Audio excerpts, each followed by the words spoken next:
भगवान श्री कृष्ण के जन्म की कथा। मथुरा नगरी के राजा उग्रसेन के पुत्र कंस ने अपने पिता को बंदी बनाकर स्वयं राजा बन गया था। कंस अत्यंत क्रूर और अत्याचारी था। उसने मथुरा के लोगों पर अत्याचार करने में कोई कसर नहीं छोड़ी। कंस की बहन देवकी का विवाह वासुदेव से हुआ।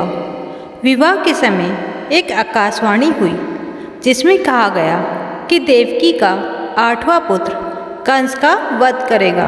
आकाशवाणी सुनते ही कंस भयभीत हो गया और उसने देवकी और वासुदेव को कारागार में बंद कर दिया।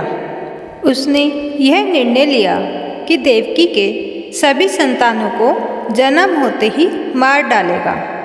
कंस ने देवकी के 7 संतानों को जन्म होते ही मार डाला, लेकिन जब 8वां पुत्र जन्म लेने वाला था तब अद्भुत घटनाएं घटित हुई। अष्टमी की आधी रात को जब चारों ओर अंधेरा और शांति थी, तब भगवान विष्णु ने देवकी के गर्भ से श्री कृष्ण के रूप में जन्म लिया। उस समय कारागार के पहरेदार गहरी नींद में सो गए थे और सभी ताले अपने आप खुल गए थे। वासुदेव ने देखा कि उनका पुत्र दिव्य प्रकाश में जगमगा रहा है। वे समझ गए कि यह कोई साधारण बालक नहीं बल्कि स्वयं भगवान विष्णु का अवतार है। भगवान विष्णु ने वासुदेव को आदेश दिया कि वे बालक को गोकुल में नंद बाबा और यशोदा माँ के पास ले जाएं।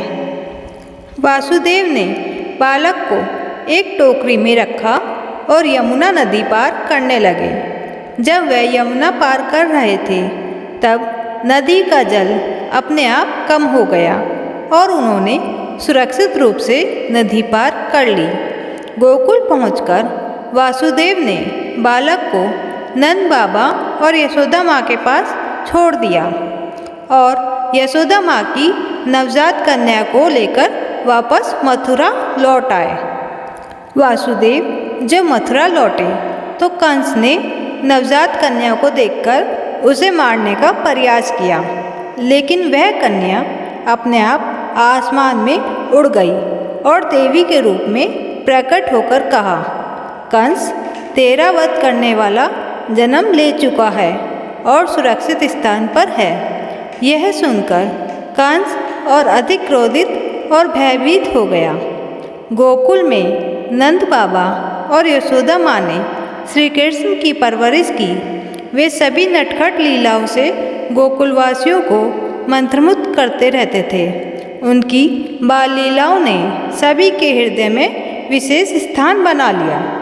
धीरे धीरे सभी को यह ज्ञात हो गया कि श्री कृष्ण साधारण बालक नहीं बल्कि ईश्वर का अवतार है। भगवान श्री कृष्ण के जन्म की यह कथा हमें यह सिखाती है कि जब जब पृथ्वी पर अधर्म अत्याचार बढ़ता है तब तब भगवान विष्णु किसी न किसी रूप में अवतार लेकर धर्म की स्थापना करते हैं। श्री कृष्ण का जन्म ही इस बात का प्रतीक है कि सत्य और धर्म की सदा विजय होती है।